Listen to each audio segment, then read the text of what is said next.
Ал бисмилlah. Бұл енді екінші выпуск бізде. Алдыңғы эфир жақсы болған сияқты енді. Комментарийден қарап отырамыз ғой десең.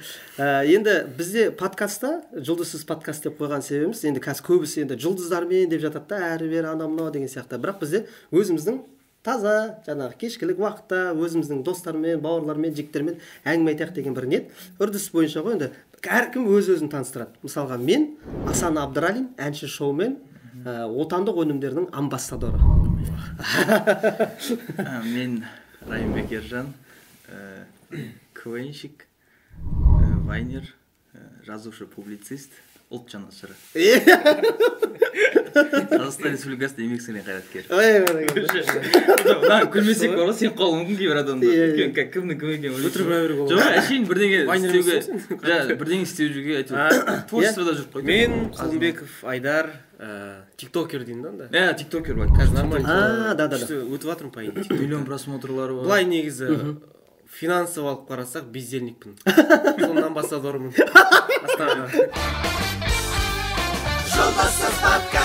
Асан Абдыралинмен. Жалпы енді TikTok деп жатсың ғой, бірақ TikTok қазір көбісі айтады ғой, мысалға шыны керек, ақша түседі дейді, анау дейді, мынау дейді. Жалпы сен TikToктың несі, статистикасы қалай? Жалпы ақша түсті ма или түскен бар ма? Мысалы біреулер айтады ғой, мысалы, ой, TikTokта қазір миллион подписчик, жаңа просмотр жинасаң, болды, кәдімгі ақша аласың дейді. Сол қаншалықты? Пессимизм айта береді ана жерде. Қыртқан әңгіме сияқты. Честно бар ғой, мен өзім таныстарым бар, ана TikTok хаустар бар ғой қазір. Солардың өздері миллиондаған 3 миллион, 4 миллион подписчиктері бар. И былай сөйлеп сұрайсың ғой, статистика қалай ақша бірдеңе істей, монетизация істеуге бола ма десем, ондай қатты айтпайды да. Бір жағдайлар ананда бір болатқан жоқ та, негізінде прям солай ақша түсіп жатыр деп айта алмаймын негізінде. Мен өзімде мысалға 10 мың подписчик бар, бірақ просмотр саны нормальный, кәдімгідей 600 мың сондай кәдімгідей. Ол жақта билейсің ба или в основном өзінің авторский ма? Мен түсінгенім бойынша мен Райымбек екеуміз бала кезден бірге бір контент істеуге тырысамыз да, постоянно бір качественный контент істеуге тырысамыз, түсіреміз, ақшамызды құртамыз, жаңағыдай мықты камераға түсіруге тырысамыз. Бірақ бізде халық соны дұрыс разжевывать ете алмайды, қабылдай алмайды. Ал мен TikTokқа бүйтіп өтірік бірдеңе бүйтіп түсіріп отырамын да, бүйтемін да, мынандай ғой деп айта салам. И сразу қанша просмотр. Бұның еще лайктары, миллион подписчигі бар, 500 подписчигі бар, тиктокерлерден көп. Сол ғой просмотрмен лайктары. Почему-то сондай да? Жоқ, расында действительно сондай, мысалға, действительно бір күшті әдемі нәрселер бар ғой. Шынымен де ол бар нәрседе түсіріп, халыққа ұсынсан, бір көреді да, дейді өтеді. Ал өтірік просто камераны қосып, например, бізде де мысалға клиптеріміз бар ғой. Профессиональный клип, бәрі Аллаға шүкір да, қолдан келгенше. Кейде мысалға сценарий жоқ, әшейін жай жалғыз өзің жүріп түскен видеоларыңды қарасаң, клипше, анадан қарағанда көп болып тұрады да, кішін. Сол мысалға жалпы сондай нәрселер келеді, сол не үшін деп ойлайсың жалпы? Халық өзі андай да, простатаны жақсы көреді. Мысалы қазір простой нәрсені. Простой нәрсе. Өйткені мысалы жаңа қазір көтеріліп жатқан ютубта болсын, Ирина Кайратовна сияқты жобалар бар ғой. Солар мысалы неге халыққа жақын, өйткені олар шындық айтады да. Халыққа өздерінің көрінісі керек те, өйткені олар ондай бір красочный әлемде өмір сүрмейді да. Жаңа күшті қылып көрсететін монтаж олар быт қой, оларда күнде болып жатқан, жұмысқа барады, жұмыстан келеді, шаршап, и сол үшін де келеді да, өйткені сол үшін де Жиздуханның просмотры көреді. Сондай өздерінің кухнясындағы нәрсе оларға қызық, өздерінің өзіне берген. Сол сияқты простатада сияқты негізінде былай шабытта да қаншама адамдар бар, режиссерді оқып жатқан андай фантастический заттар түсіріп жатқан ше, кәдімгі біздің қоғамнан бөлек. Он, потому что зачем ол даже айтылып жатқан терминдерді түсінбейді ішіндегі не айтып жатқанын ше. Интерстеллар сияқты бірден түсіргісі келеді, тырысады. Ақыр соңында бір 3 просмотр болады, оператор, режиссер. Мамасы, ладно. Төртеу. Асан Абдыралинмен. Қазіргі таңда енді Аллаға шүкір көріп жүрміз ғой, енді бір шама кинолар болсын, нелер болсын, мысалға өзің түсіріп жүрсің, мысалға ше, инста сериалдар деген сияқты. Бірақ олардан бөлек мысалға профессиональный кәдімгі мысалы Нұрлан Қойынбаев қазір мысалы бар ғой, кімдер Нұртас Адамбаевтың қаншама мысалы отандық фильмдерге соғыларға жазған бір күшті бір сценарийларың бар ма? Или дым жоқ, ондай жоқ. Біздер 2017 жылы Эйр Астана деген командамен ктаға шыққан кезде бізді түнгі студияға шақырды. Сөйтіп құрта салып жүрсің. Жоқ, түнгі студия Бижанов Дәулет шақырды ғой. Түнгі студияға, автор қылып. Ол кезде сен болмадың. Автор ретінде ма? Сол сайт тұрмын ғой. Имеется в виду сол. Жүргізушілікке деп ойлап жатсың ба? Нақты өтірік шосынай. Жүргізушілікке шақырған, бірақ мен ол кезде графигім неге емеді да. сосын мен тойды таңдадым. Жоқ, по идее бар ғой, бізде мына Райымбек екеумізде біраз уақыт болды уже садоказахизм деген проект бастағанбыз. Садоказахизм дегенде андай садомазохизм ғой енді типа. Бірақ только бір қазақи юмор басқаша бір көлденеңнен әкеледі. Бірақ ютубтың желісінде ютубтың жоқ, сол кезде сериал болып не шақырған негізі түнгі студияға автор ретінде Таңшолпан бағдарламасына сол кезде бір әңгіме болды да негізі. Бірақ ол кезде мен оқып отырмын жаңағы Қазақ ұлттық университетінде, біз сабақтан жіберген жоқ. Андай ол кезде өйткені шығып сол жерде штатный жұмыскер болу керек болды. Содан кейін енді өз бағытымызбен кетіп қалдық. Асан Абдуралинмен. Тұрсынбек ағам бір монолог біздікі. Бірақ оны ол кісі білмейді. Бір концерт болды сол кезде. Үлгірмей жатыр да, бір монолог дайын емес. Анау темекінің сыртына шығатын нелер. Бір сағаттан кейін болады дейді. Сол сержан өзі үлгірмей жатыр. Осыдан бір 3 жыл бұрын ма тоже когда үлгірмей жатыр, мынаны давайте добивать етіпсіңдерші деп отырып жазғам. Сол кезде сахнадан көргенбіз біздің нәрсені орындап тұрғанда. Одан бөлек бар ғой. Сол вообще в кайф болды сол. Одан бөлек біз негізі біраз еңбегіміз дала кеткен сияқты сол кезде. Қаншама сахнаның артында базар жоқ әлеміміз концерттер болды ғой. Лазермен жүрген біз сол. Анау білемін ғой реквизиттарын жүгіріп енді білмеймін енді бір қатты негізі шыны керек бар ғой. Енді невидимые фронты деп жатады ғой. Расында сондай болдық та. Мысалы мен де мысалы әзіл әлемде істедім ғой. Арт жақта жүрдік. Мысалы қаншама костюм шалбарлар дайындаймыз, гостиницасын дайындаймыз, машинасы бар, ұшып келетін туда баратын самолеты бар, жататын орындары бар, кіммен жатады деген сияқты. Мысалы бір спринтермен жүріп шыққанда действительно 24 адаммен бір ай бойы айналамыз. Барттың бірінен бастап 30 айдың бүкіл қалаға, бүкіл бір қалада мысалы 2-3 концерт, 4 концерт, бір қалада даже 4 күн қалып, Атырауда 14 концерт берген кездеріміз болған.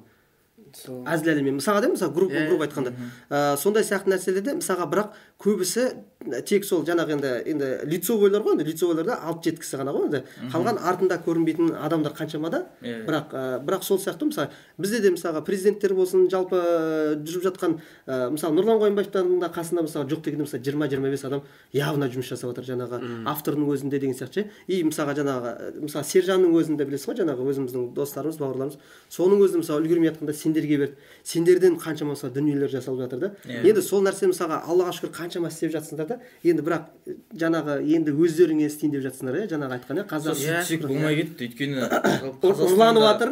И сендерге айтылмай жатыр деген сияқты. Бағаланбайған өзі саусақпен саналған адам бар. Мысалы Олег Карезин Субестер кездердің 4-ші выпусын жеңді. Сосын Дәркен дейтін пародист. Дәркен деген Айдар екеуміз. Асан Абдуралинмен. Мына бізде жұлдызсыз подкаст деп жасап жатырмыз ғой. Негізі шынымен де қарап тұрсақ осы Елордадағы единственный подкаст. Еще номер 1 деп қойсаң. Единственный номер 1. Өйткені расында көбісі енді бізде енді Алматыны көбінесе енді Алатау бөктері анау мынау деп жатады ғой. Расында Аллаға шүкір, ол негізі Алматы көбінесе мәдениеттің астанасы десек те жарасады. Өйткені бүкілі бар, жаңағы телевидение бәрі бар. Енді бір жағынан күнде жылы, ауа райы да жақсы, тау, аймақ, клип түсіруге де, локацияда жаңағы ормандары да бәрі күшті да мысалға шын мәнінде. Бірақ алматылықтар енді көбінесе Астанаға да келмей жатады, мысалы суық деп жатады. Бірақ Боровойдың да өзінде көбінесе біздің осы астаналықтар ғана ғой түсіретін Боровойға арасында барып ше. Сол сияқты мысалы шынымен де Астанада ондай нәрселер жасамапты деп жатқан ғой. Сол себептен как раз Астанадасындар осындай структуралар бос қой. Бірдеңелер істейік деп жатқан ғой. Негізі бар ғой, Алматыда біз достарымыз бар. Именно Астанадан көшіп барады ғой, Алматыға барып та пахыр болып кетеді. Аурасы сондай ма? Мына жақта жата бергім келеді бір андай. Сол ғой сіз сияқты бір еңсіраң. Біз Алматыға тоже барамыз ғой, өзіміздің директорымыз бар, жаңағы біз енді ән саласындамыз ғой. Ән саласына барамыз, бірақ барсаң жанында ғой қайнап атады. Радио болсын, не болсын қайнауда. И барсаң міндетті түрде любой бір концерт болсын или бір съемочный площадка болсын, барсаң міндетті түрде бір жаңа екі әншіні көресің ғой. Қалайсыңдар дейсің. Кәсіп сен ба деген сияқты. Анда процесс жүріп жатады да. Бізде Астанада жаңада бірге жасайық деп жатқан нәрсе мынандай да. Астанада ешкім жасамаса, сол почти бізде структура Астанадағы көбінесе бос қой енді. Ешкім жасамаса, анда ғой конкуренция жоқ болғаннан кейін жата береді да. Ладно ғой деген сияқты ше. Андай ғой, біз даже ана кезінде казахизм деген бастап түсірдік қой. Түсіргеннің өзінде де біз енді ана сұраймыз ғой, мысалы больницадағы оқиғаны түсіру керек болса больницамен келісесің, звондап сұрайсың, съемка жасайын деп едік десек, сразу шошынады да, не ол, қандай съемка, не істейін деп жатсыңдар, не болады ана жерде, флаг бола ма, елтаңба бола ма, андай бәрі миына ағып жібереді да. А мне кажется, что Алматыда более проще ондай үйреншікті олар үшін. Үйреншікті аха действительно. Бір больницада күніне 10 съемка болса 11-шіне сұрамайды да олар. Түсіре берін дейді. А мында видите жасаған кезде.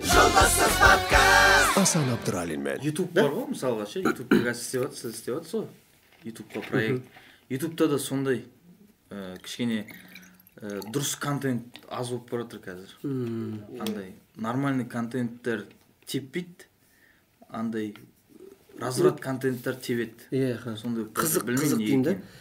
И сосын мынандай нәрсе де бар ше, мысалы біз өзіміз енді қанша достармен бауырлармен жүресің ғой, мысалға мынаны қарасаң қуғымада қараса бақ не деп дейтін, қалай түсірген дейді, өшіреді шығарады да қайтадан көреді ғой соны ше, мысалы ше. А дұрыс нәрсені олай айтқандарын көрмеймін да. Ана күшті контент. Сол үшін де қараш деген сияқты. Бізде андай бір медиа саласында емес, бір интернет саласында бір андай керек сияқты сортировать ететін бар ғой. Комитет сияқты бір өйткені мысалға шекер дейтін сериал бар. Білетін шығарсыздар. Қазір үлкен глобальный тема болып отыр, мефедрон дейтін нәрсе.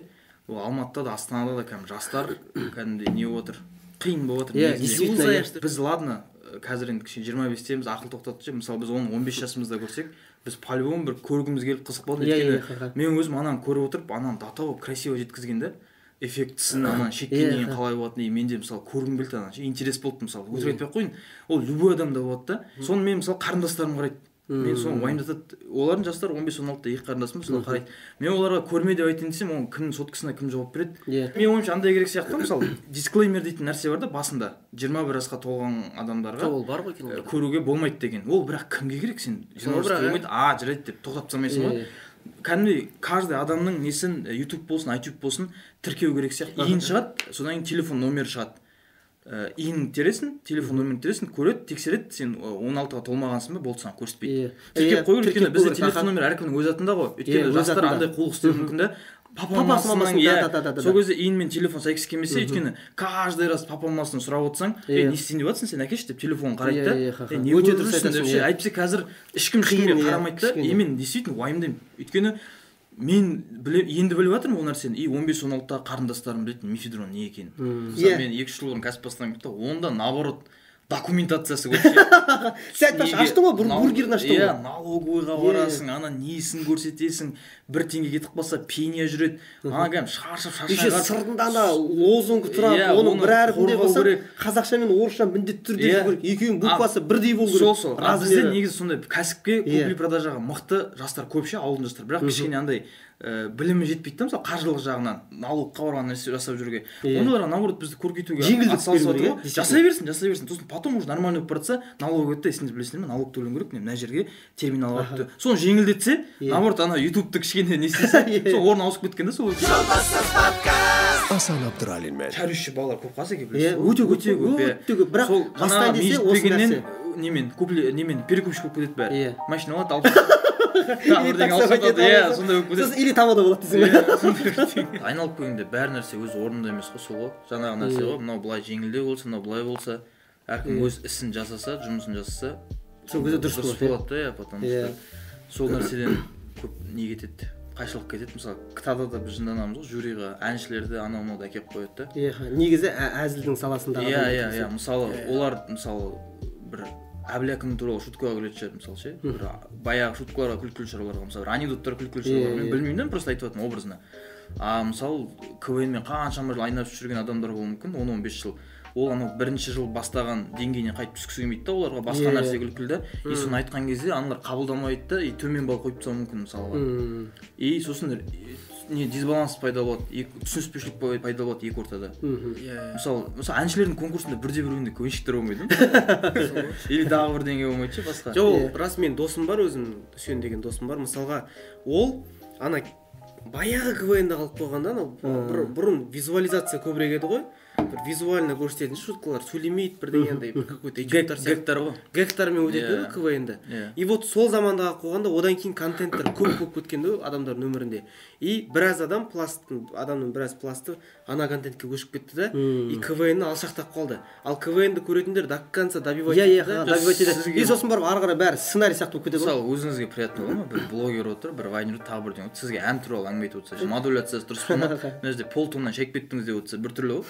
мысалы ше кімсің деймін да сізге әңгіме айтатын Иә, тура сол сияқты ол жерде сол ғой көбінесе жаңағы жұлдыздар енді жұлдыздар деп отырғызып қойғаны ғой енді кішкене халық танымалдау болсын бізден де деген сияқты. әзілден де шыққан жұлдыздар өте көп қой негізінде Негізі көп қой жоқ біз үшін біз өзіміз жайлы айтып тұрған жоқпыз бұл жерде біз ладно біз енді бастап не істеп жатырмыз именно әлі ондайға лицомыз жоқ енді қолымыздан істеп жатыр бірақ енді опытный командаларға жалко да действительно дайындалып келгендер болады и лицомен алып кететіндер болады деген сияқты ше аналардан да ұрыс естіген біртүрлі не да западло да былайша айтқанда жоқ шын анау КВН-дағы братандар әзілдегі братандар сценаристикадан өз-өзін қойып тастаған кісілер ұрысса да біз оған көнесің ше не үшін айтқан обосновать етіп береді ше и бір рет мынандай случай болды әншілерді жамандамаймыз ақ қойдық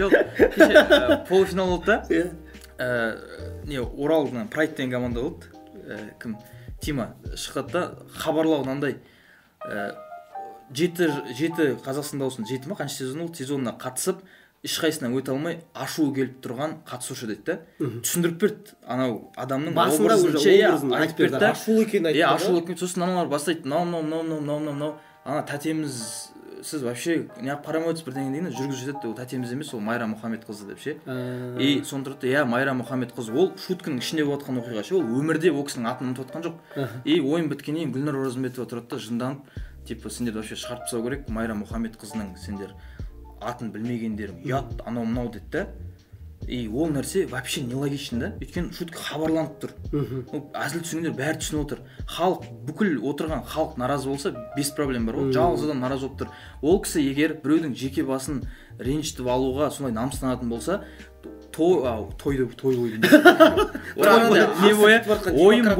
ойын бойы жаңағы бір малой дейтін бар ғой бойы кішкентай мысалы ергежейлі адам ғой соның бойына прикол ұстап Москваны көрсетейін ба деген шутка айтылды ол жеке басына мысалы ренжіп тұр ғой неге соны айтпайды мынадан проблема болды да именно соған келіп тірелді жаңағыдай өзін жақсы қылып көрсету үшін бір пиар сияқты болып қалды да и ол на самом деле примерно 80-90% сондай сияқты мысалға мен лично оған емес жаңағы малойды бүйтіп көтерген кезде бүйткен кезде кішкене андай күліп отырдым да сосын ұялып қалдым да өзім іштей бір какой-то бір ішкі мәдениетім біртүрлі болып қалды да бүйтіп деп бірақ соны неге бір айтқан жоқ деймін да вот неге онда айтпайды ол күледі мазақтайды юморында жанры болады ғой мысалы стёб дейді жаңағы стебать етеді сарказммен сөйлейді жаңағы подтексттермен или мындай мимикамен текстовой болады жаңағы әртүрлі ше соны просто бұл кісілер жаңағы мен айтып жатқаным сол ғой жюриде отырады да и олар өздеріне ұнайтын бір қырын ғана біледі да Жұлдызсыз подкаст Асан Абдыралинмен көп контенттер болсын жалпы жасалып жатқан дүниелер болсын жобалар болсын көбінесе жұлдыздармен болады ғой сол себептен біз осы подкастта жұлдызсыз подкаст деп жатырмыз да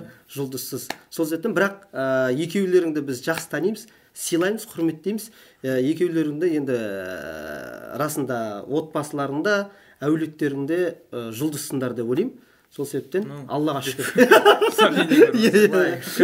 сол себептен осындай жұлдызсыз подкастқа келіп бізді қолдап қолпаштап өздерінің айтарларыңды айтып келіп бөліскендеріңе рахмет айтатын зат негізі алдыңғы бағдарламада солай болған бірақ біз енді өзіміздің жаңағы уақыттан асқымыз келмейді да өзіміздің берілген үнемі осы бейсенбі сайын кешкі сағат 19:00-де шығады сосын бізде андай жоқ құрметті көрермендер подписаться басыңдар колокольчик басыңдар комментарий жазыңдар деген жоқ та мысалға ше өздері жасайды сол адам көреді бізде комментарийда жақсы жазған кісілерге сіздердің аттарыңыздан жаңағы кино контент дедіңіздер ғой сонда жақсы киноға бір билет рұқсат болса болды хорошо ақшасын өзім төлеймін ғой бірақ сіздердің аттарыңыздан сол себептен құрметті көрермендер комментарийға өте қызықты күшті жазған және де осы бүгінгі подкасттан ой түйіндегендеріңізді жаңағы толықтырып жазған кісілерге бірдей билет киноға киноға біздің атымыздан Асекең бермейді өзіміз алып береміз не айта кетейінші андай бір біздерді бір умничетіп бірдеңе айтты деп ойлап қалмаңыздар біз өйткені өзіміз ешқандай бір жетістікке жетіп ондай не емес біз просто форматта өзіміздің ойымызды айтып жатқанымыз ғой жаңағы тағы бір ренжіп мынау кім мыналар ешкім емес сол үшін ғой жұлдызсыз подкаст деген өзімізбен ешкім ештеңе демейді ренжісеңіздер де бізге бәрібір ешкім емес просто тупо ойымыз каждый диванда жатып айтатын ой бұл соны біз просто қазір жиналып видеоға түсіріп 10 просмотр менен кім дайындық жоқ ата гостиницада отырық бізге үлкен рахмет алла разы болсын бұл сіздермен болған Райымбек Айдар бәрі айтып берсең жұлдызсыз подкаст Асан Абдыралин үлкен рахмет жігіттер, алла разы болсын, аман болыңдар, қай жақта жүрсеңдер де күшті болды. Нормально болды ма? Жұлдызсыз подкаст. Асан Абдуралинмен.